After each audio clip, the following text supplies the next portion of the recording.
the Lord would not have listened. But truly God has listened and has given heed to the voice of my prayer. Blessed be God, who has not rejected my prayer or removed his steadfast love from me. Please join me in the opening prayer. Holy Spirit, thank you for bringing us to this moment of worship. Every day you provide a sense of God's presence in our lives and empower us to do a good work on this earth. Help us to always recognize the power we have to change the world. Especially help us to take risks to build your kingdom and to think of serving others, even when life is not fair.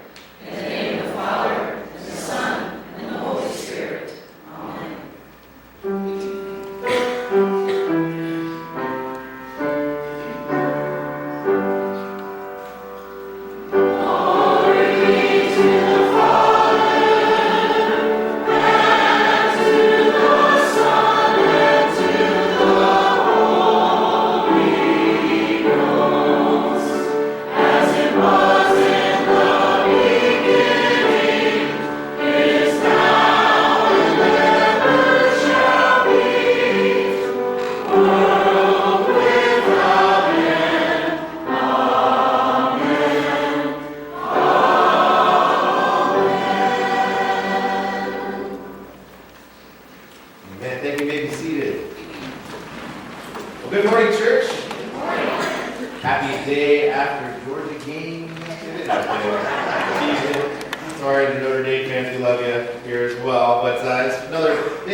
Do also want to let you know, we do have printed your bulletin a bunch of our prayer requests. I have a couple that I want to add here today. First of all, I want to celebrate. You've probably seen the prayer request for little baby Samuel, who was born this week. That is a good friend of Kelly and I's, Lizzie and Sammy. You may, some of you have even met them because you've been on the district community ministry or anything like that. They had their little baby boy this week, and he is a cutie and has some curly, full head of hair.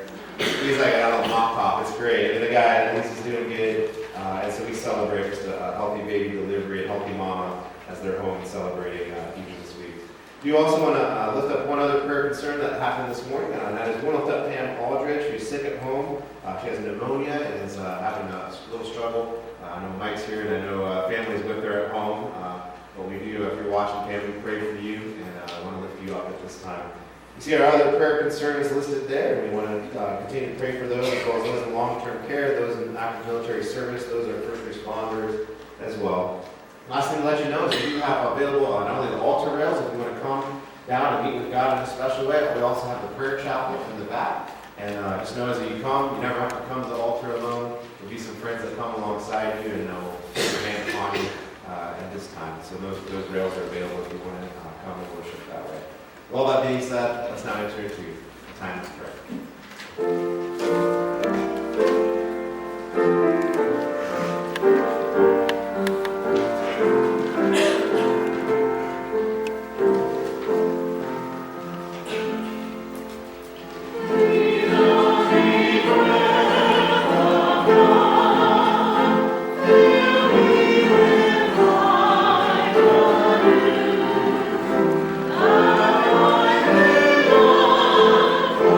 Oh,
Great God who is with us, the first, the last, the one who was, who is, and yet to come. Great God, though you are higher than all creation, you care so much for us. And it's with great delight that you are here today with us. And Lord, a joy to your heart must be to have your people gathered to come to worship you, to remember our story and how you have redeemed us. That through Jesus Christ and the power of the Holy Spirit, we are yours. We celebrate your work. We celebrate your redemption here today. God, as we're here, we also come as your people to lift up our own hearts. And as we come through this fall season of all these things going on in the world, all these things going on as it's a busy time, we take this moment to surrender our hearts again to you. Say, Lord, that you are not only our God, but we want to remove all the idols of our life, all the things that distract us from filling ourselves up with your Spirit, doing good to our fellow neighbor, and to live at peace with you and one another. So God, as we come in this prayer time, we take just a moment to repent, to ask you to reveal to ourselves even those things in our life, Lord, that drag us down, that we're not even aware of. Those places and dark corners in our heart that we haven't even discovered yet, the ways we rebel. And so Lord, we take a moment just now for you to speak to us.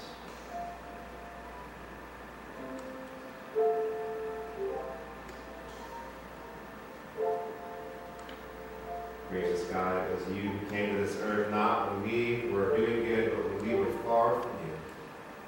When we had turned our backs and sinned so mightily against you that we had no interest, but yet you still came. You redeemed us. And so we're here today, Lord, we know that you are that same God. So even as we name our sins before you, even the sins we don't even know about, we accept your forgiveness. We bless you for your love upon us. God, as we're here today, we want to continue to lift up those in our church and those in our community, those in our lives that are hurting and struggling. And so we lift up especially those that are sick this morning. May you bring healing to them. May those that have either just recovered from surgery or going through surgeries or even upcoming surgeries, Lord, we pray for steady hands, for calm hearts, and your work, once again, to be being manifested in our life. For those of us, Lord, here today that mourn and have lost loved ones, we lift up their hearts. Especially, Lord, that today you would just enfold them in such a way that we always know with our head that you hold us in the palm of your hands. But right now, may it be upon our hearts and we feel your presence and know that you're with us. God, for those of us here today that are facing big life decisions, or those of us here today that have been racked by either just family issues or just a sense of guilt or just whatever's come across our way, whether we've chosen to sin and fall down and wonder if we can get back up, or maybe we harbor hate towards our fellow neighbor or even our family. We pray for forgiveness there. We pray for a dwelling in that family. We pray for you to help lead us. Sheep that often go astray, but we hear your voice when we come running towards you today. So we pray all these things today. We pray for our prayer concerns that have been brought here today once again and those new ones here. And we pray, Lord, for all our brothers and sisters that could not be with us today. We pray for our country. We pray for our world. And we pray for peace. Lord, we pray this and we pray the prayer you taught your disciples all those years ago. Our Father, who art in heaven, hallowed be thy name. Thy kingdom come, thy will be done, on earth as it is in heaven.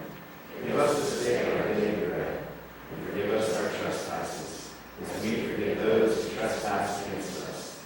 And lead us not into temptation, but deliver us from evil. For thine is the kingdom, and the power, and the glory forever. Amen.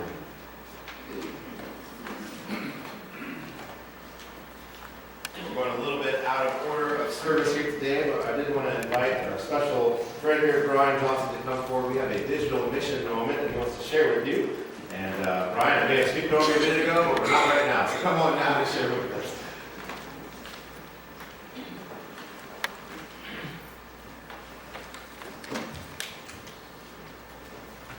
Good morning. Good morning.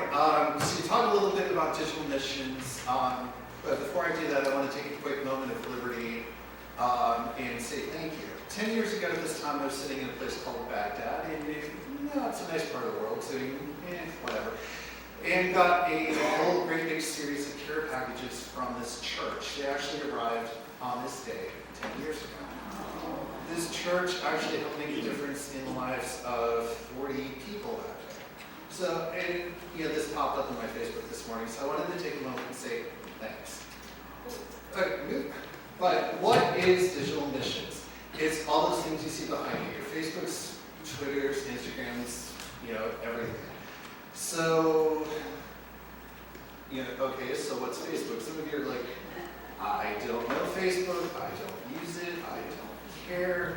Okay, short version, Facebook is, you'll be able to find sermons, photos and videos from services, updates in the life of the church. You'll even find daily Bible readings. If you're sitting there going, how do I gotta get back into my scripture readings, congratulations, get online, look at it, you'll see it, we post it every day. And then if you're sitting going, hey, I'll just post some stuff here and be able to reach everybody. No, generally reaches people who are about 30 or older. But to give you an idea of what kind of effect it can have, in the last 7 days we reached more than 4,300 people. To put in perspective, Groveport has a population of about 5,000. That one particular post, that little cartoon right next to it, reached to about 2,500 people. So, moving on. Thank you. Facebook reaches mostly women, and it's like 3/4 to 1/4 women versus men. The older, this is what I mean, where the older a person gets, more people are on Facebook. Keep going. We quite literally reach all around the world. Like, as a church, we reach all around the world. There's 7 countries listed there that that I pulled from just this year. In cities all around the country. So, Twitter, it's basically just a quicker version of Facebook, does all the same things, has all the same things. 280 characters or less. If that's more of your forte, if you're younger, hey, congratulations, I did the same thing there. Instagram is all things Facebook, but with pictures only. It's used more by a lot of the younger people. So as an example, one post there, we reached 1,200 people. Primarily youth. Primarily, go back one. Thank you. So figure that's 47% of people, almost 1,300 people, half of those were 24 or younger. So keep going. So podcasts, this is something that if you saw an email the other day that said, hey, if you have an Apple iPhone, keep reading. It's, the pastor's sermons, we load them, where you can hear just the audio version of it, where you can hear it on your phone. If you're traveling, if you want to go, hey, I want to hear that sermon. It was a great sermon. I really love the Underdogs sermon. I want to hear more. Go here. Here we quite literally have reached 30,000 plays in more than 50 different countries. So, YouTube is the home to the live stream. So what that means is, let's say you're homesick, you're traveling, you really want to see what's going on with the church, you can get online and be able to see everything. We have sermons, we have worship services loaded there since 2015. So what's the state of our digital missions? It's good, but we need your help to get the word out. So how can you do this? If you see some of the posts, hit like or comment or share. But does it cost me anything? No, quite literally, I'm asking you, play on your phone. Share, play on your phone. Not during the sermon. But not during the sermon. But that is, in a nutshell, if you've not known anything of what our digital footprint is out there, that's all the church is doing.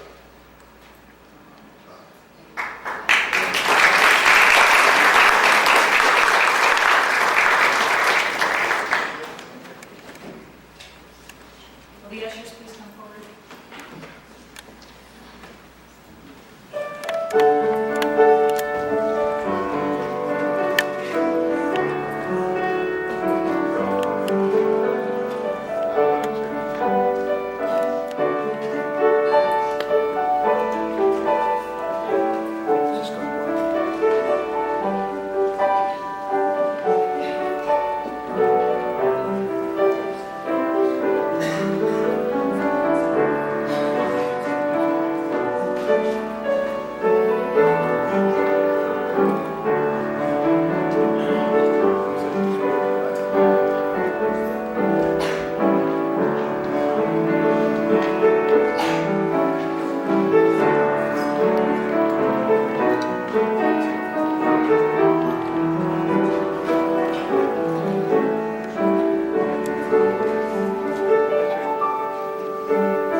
all of what you do for us, Lord, but we thank you for each and every gift, each and every forgiveness, and all the love you extend upon us.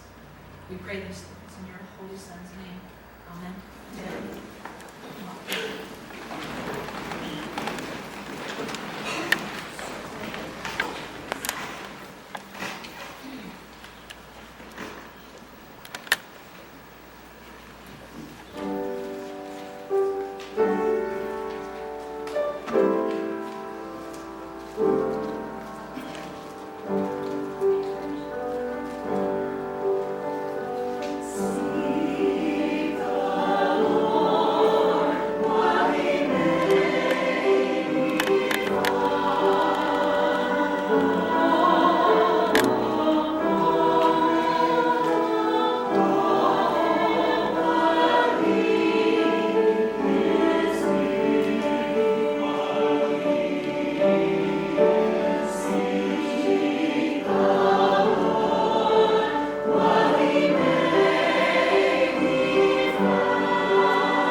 Our Bible reading today comes from Esther 4:6-14. So Hathach went out to Mordecai in the open square of the city in front of the king's gate. Mordecai told him everything that had happened to him, including the exact amount of money Haman had promised to pay to the royal treasury for the destruction of the Jews. He also gave him a copy of the text of the edict for their annihilation, which had been published in Susa, to show Esther and to explain it to her. And he told him to instruct her to go to the king's presence to beg for mercy and to plead with him for her people. Hathach went back and reported to Esther what Mordecai had said. Then she instructed him to say to Mordecai, "All the king's officials and the people of the royal provinces know that for any man or woman who approaches the king in the inner court without being summoned, the king has but one law, that they be put to death unless the king extends the gold scepter to them and spares their lives. But 30 days has passed since I was called to go to the king." When Esther's words were reported to Mordecai, he went back with this answer: "Do not think, because you are in the king's house, you are alone of all the Jews who will escape. For if you remain silent at this time, relief and deliverance for the Jews will rise from another place, but you and your father's family will perish. And who knows but that you have come to your royal position in such a time as this."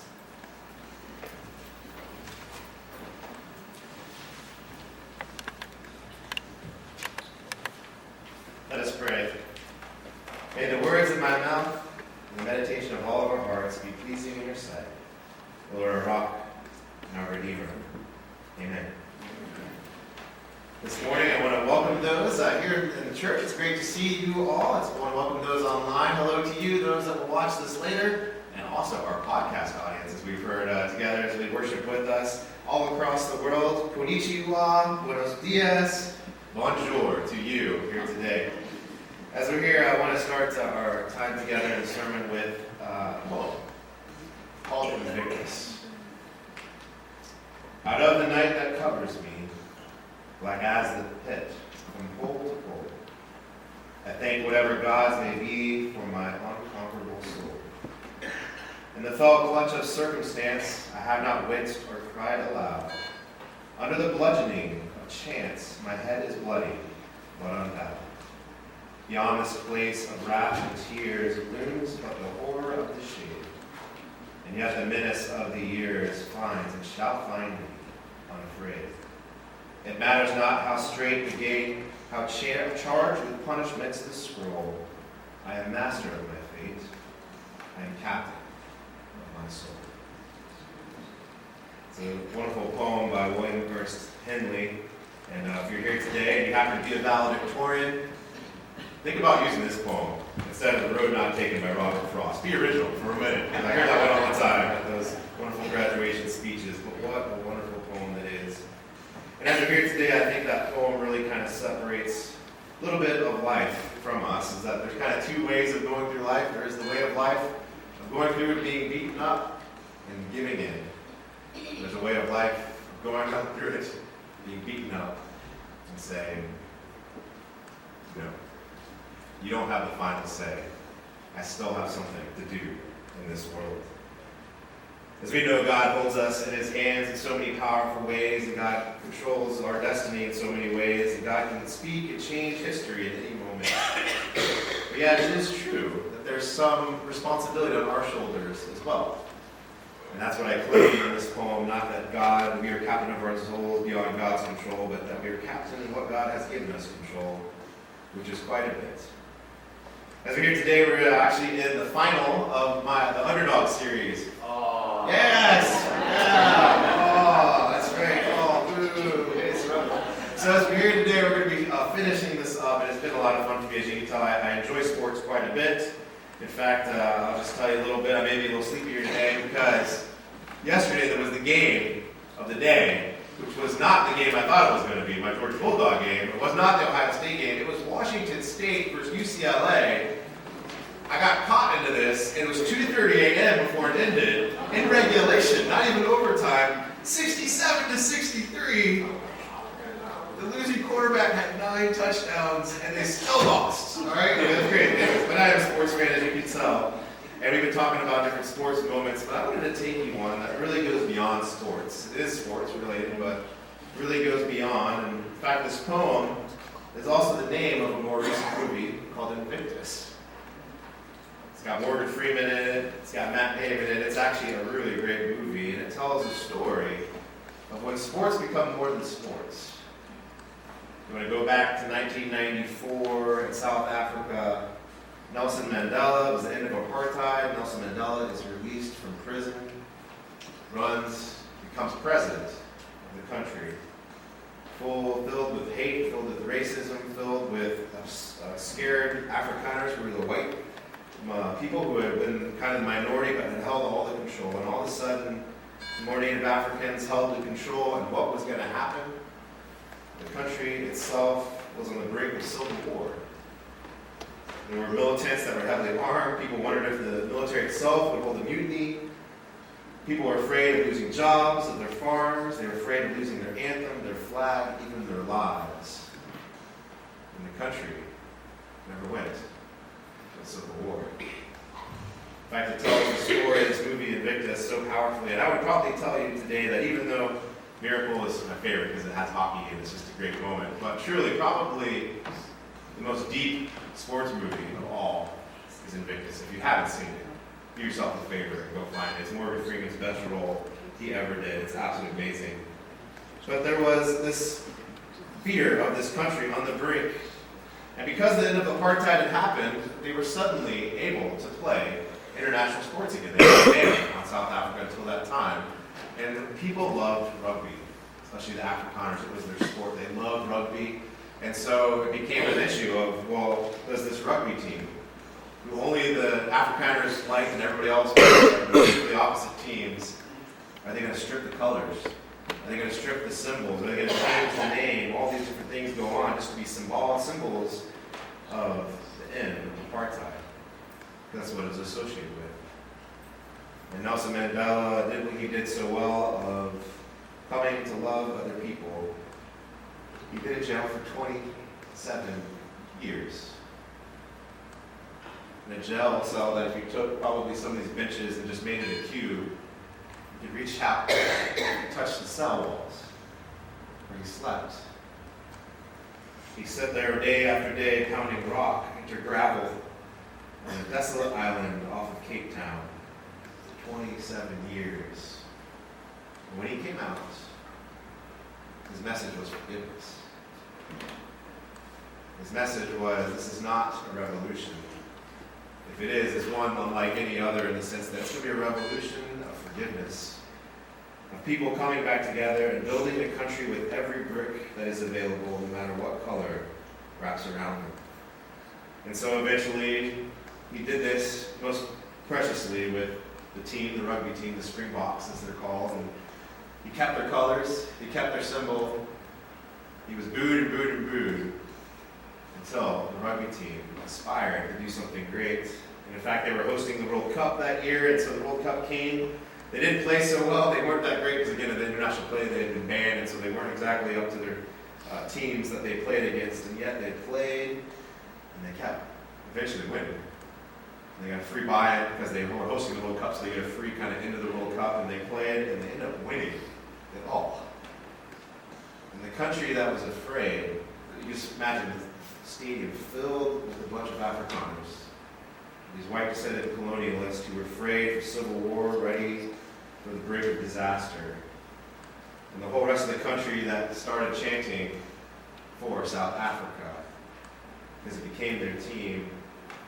From the moment, I just read actually the captain, Francois Bernard, some of his memoirs the other day, and he was talking in an interview about how he remembers the country would boo him. But on that day, where it was the World Cup final, Nelson Mandela came out. He wore basically the symbol of apartheid, and that green and yellow, with the symbol Springbok on there, with the hat on. And when he came out, the people that were afraid of him, people that put him down, started chanting, Nelson, Nelson, Nelson, Nelson. And that day, he had been voted in president, but that day he became the president of all the people in South Africa. United a country in ways, and sports can do that, has some power to do that in ways bigger beyond what it originally was supposed to do. Just be entertainment. Never saw it, go see it. It's much better than I even can tell you, and that poem is spread throughout that movie. And when you watch it, you can't help but get to the end of it and see Jesus just written all over the movie, left and right, every single way you look. Jesus can take broken lives, bring them together, and do amazing things. Well, our story, Esther, comes from the book of Esther. And I'm not going to tell you the whole story here today, because I want you to go home and read the rest of it if you never have. It's not that long of a book. You can go and read it in one sitting. But I want to take you to the point of where we're at in the story, where a woman is asked to save people and prevent civil war. And it's a story of Esther, who is a Jew, who has a cousin named Mordecai. Her parents had died. Mordecai took it upon himself to raise her up. They're living in Persia, in Susa specifically, in the capital city of Persia at the time. So this is actually after all the other stories we've told. This is all right before the Greeks come and conquer the world, if you will. The Persians are the dominant military power in the world. They are, the big dominant force. And the Jews that have been taken to Babylon are now in Persia, hanging out, waiting for the redemption of their land and to return home. And Esther is, by fortuitous kind of circumstances, is brought into the king's court. The king gets out with his queen wife, and so kind of shoos her away, and they bring in sort of all sorts of beautiful women from all over the place. No one knows her background. They bring her into the courts. she is one of the favorites of the king. When you fast forward the story, is these other Jews were trying to live faithfully, the normal Jews out there, including Mordecai. And of course, in a world of great power, there are people that abuse it. And so there's a guy named Haman that comes along that doesn't hate like the Jews, but specifically wants to show how great he is. He gets power from the king. He starts showing it around. In fact, he forces people when he walks up to the city gates, they're supposed to bow down, give him reverence, and to show him how great he was, and to show his power, and he loved it. The Jews couldn't do it. Mordecai couldn't do it. It drove Haman mad, to the point where Haman devised a plan, and heard who these Jews were, went to the king, and got a royal edict to kill all the Jews in all the lands of Persia. Word gets back to Mordecai and the rest of the Jews. Of course, they mourn, they put on sackcloth, they do all the things you do when you come to God and with a broken heart, knowing that the ante is so big and so huge. And Mordecai sends a note to Esther, as we read. Mordecai says, hey, we're on the brink of disaster, basically do something. And Esther, who's basically a queen at the moment, knows her life is in danger. She can't just go to the king. That's not how it worked back then. The king had to summon you in Persian culture, and if this king summoned you, if you showed up and the king didn't summon you, you were automatically going to be put to death unless the king extended his scepter and saved your life. And so Esther is told, or Esther sends a note back saying, the king hasn't called for me in 30 days. I have no power. Mordecai sends a note back that we read just a minute ago. I want to read you those words once again. Esther's words were reported to Mordecai. He sent back an answer. Do not think that it is because you are the king's house, you alone of all the Jews will escape. For if you remain silent at this time, surely relief and deliverance from the Jews will arise from another place, but you and your father's family will perish. And who knows that you have come to your royal position for such time as this. One of the fun little kind of trivia games you can play is, there's some Bible trivia if you ever go play trivia anywhere, and one of the questions that's often asked when we give it to you so you can feel all cool, right, is what book of the Bible doesn't mention the name of God anywhere in it? Esther. The book of Esther. And when you read it, that's kind of amazing. You kind of wonder, why is this in the Bible, right? And the answer is because God's in it, even though it doesn't name him. But all these circumstances that come about, and Mordecai really points to it right here. You have been put to this position. Esther, open your eyes. You may not feel powerful. You may not feel like you have the ability to save the world. But you have been placed for such time as this. Recognize the power that you have. Take a risk and do something about it. Fast forward the story, and I'm not going to tell you. You got to go home and read what happens if you haven't before. And if you get excited about that, you go home, you read, you go, this book, this is just amazing. I didn't know such stories were in the Bible. Guess what? Disciple starts Wednesday. It's not too late. You can come join and be with us and actually go through the Bible and read all these stories and talk about them and let them kind of just mold you and shape you and see what happens. But for such a time as this, you see, Esther had a choice. Just like Nelson Mandela did. Live in the fear. She could do what she had the power to do. To go to the king. It's great, that story of Invictus, because it shows how Nelson was actually, Mandela that is, was actually willing to not only separate, reach out to the Afrikaners, but even his own party. He did things that they didn't like. But he did it. Because he valued human life and he knew what the right way forward was. And he held the country together. It should have tore itself apart.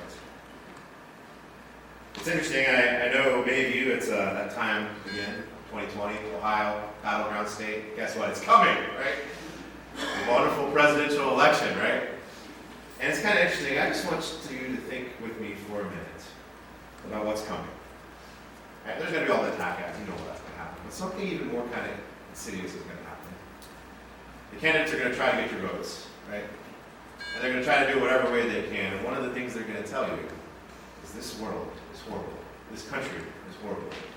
I'm the one to fix it, right? And Because that's how they get votes, right? And they're going to keep telling you all these different things, and they're going to tell you all these things, and they're going to try to get you riled up. But what's going to be interesting is many of them are not going to tell you this. You have power to change the world. I was reading a BBC article online this week about refrigerators. 2015, this article is from. It told a story about Santosh, I can't even pronounce it, but Chadway, I'm just going to guess, from Ramshapur, India, a little town, it's a village that is right outside of Calcutta. 2015 is when the story was written. That community got its first refrigerator. He was the man to buy it and bring it home. I wanted to read how in that country, 3/4 of people do not have a refrigerator. Think about it. The poorest of our poor, unless they're homeless, have refrigerators for the most part. Right?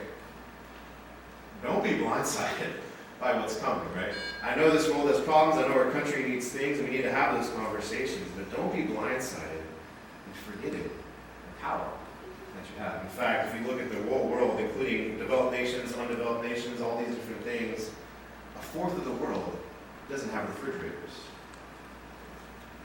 Our poorest of our poor, who have refrigerators, are by default more wealthy and have more power than 1/4 of the world, right?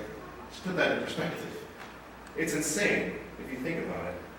In fact, if you think about it, the blessings that we experience in the United States, many other people would sing praises to God every day.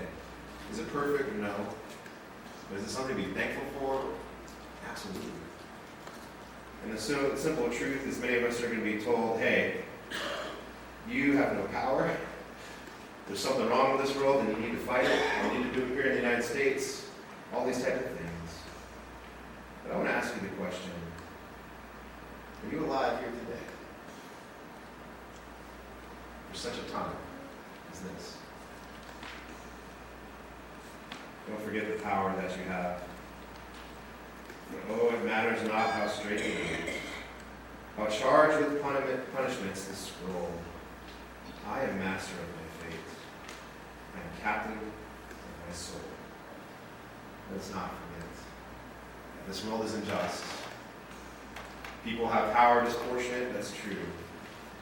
But let's not forget, God calls us in the midst of that to use the power that we have to make a difference and to build a kingdom. Let us pray. Lord, as we're here today, we thank you so much for your love once again. We thank you so much for your scripture and the story of Esther, who reminds us that even someone as powerful as the queen can think of themselves as not powerful. Even someone as powerful as the queen can sit there and be tempted to sit and do nothing. And just think, I can't change the world. And yet, Lord, our hearts are spoken to by your Spirit. Just like Mordecai sends that letter. So often we would say to ourselves, we're not masters of our own soul. Other people determine who we are, what we can think of, what we can buy, what we can be. And yet, God, you ask us for such a time as this. And so, Lord, help us to take what power you have given us, and to use that not only to bless others, but to build your kingdom, to do it in all the ways that glorify Jesus Christ. We pray all this in your holy and precious name. Amen.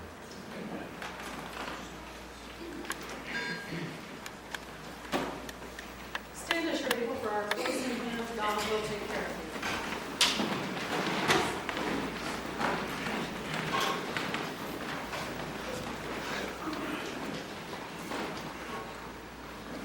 Take care of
Matt is going to invite the Cisco family to come up, specifically Mike.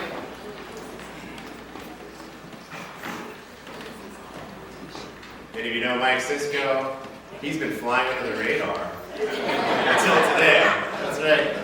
Mike, as we're here today, you're coming to join our church officially, to become an official member here today. Many of you probably didn't know that because he helps out all the time. You see him over, and of course his family, your wonderful family, is here with us all the time.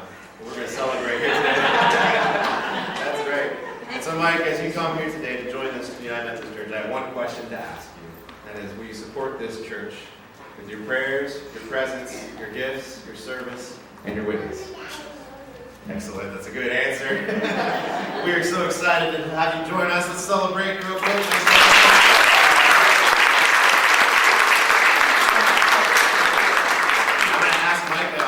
Family, if you want to head out this way, you're going to be shaking some hands here in just a minute. If you want to stop by and officially congratulate him and welcome him to the newest member, being the newest member of our church, please do that. As we go, let's hear this benediction. May the Lord, who calls us, who sets us apart, puts us in all sorts of places, and gives us power, even when injustice happens, even when life is not fair, even when things don't go our way. He gives us grace. Use the power that he gives us to build his kingdom. Let us follow that faithfully. In the name of the Father, the Son, and the Holy Spirit. Amen.